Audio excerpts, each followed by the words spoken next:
தமிழ் சினிமாவிற்கு உலக அளவில் பெருமை சேர்த்தவர் இயக்குனர் சங்கர். இவருடைய படங்கள் என்றாலே மிகவும் பிரம்மாண்டம் என அறியப்பட்டவர். இவருடைய முதல் படமே மிக பிரம்மாண்டமான ஜென்டில்மேன் என்ற திரைப்படத்தின் மூலம் அறிமுகமாகி இருந்தார். அதனைத் தொடர்ந்து இவருடைய படங்களுக்கு மிகப்பெரிய எதிர்பார்ப்பு உருவாகி பல வெற்றிகளை தொடர்ந்து கொடுத்து வந்தார். காதலன் என்ற திரைப்படத்தின் மூலம் கமர்ஷியல் இயக்குனர் என்ற முத்திரையை அழுத்தமாக பதித்திருந்தார். அதன் பின்னர் அரசியல் ரூட்டுக்கு திரும்பிய இவர் இந்தியன் என்ற திரைப்படத்தின் மூலம் இந்திய சினிமாவையே திரும்பி பார்க்க வைத்தார். இந்த படத்தில் இயக்குனர் சங்கருடன் எழுத்தாளர் சுஜாதாவும் முக்கிய பங்கு ஆற்றியிருந்தார்.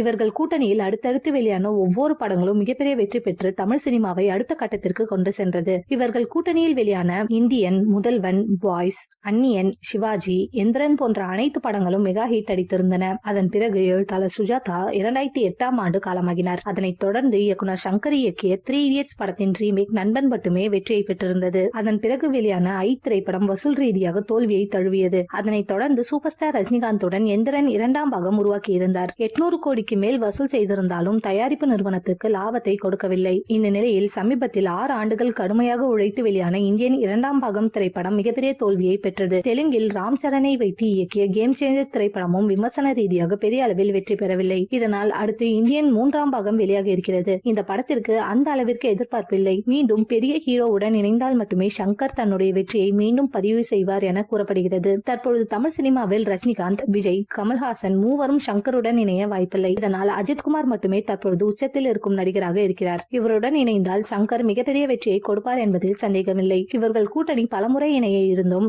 சில காரணங்களால் படம் உருவாகவில்லை. தற்பொழுது அஜித் ஒரு வார்த்தை சொன்னால் போதும், இவர்கள் கூட்டணி மீண்டும் இணைய அதிக வாய்ப்பிருக்கிறது.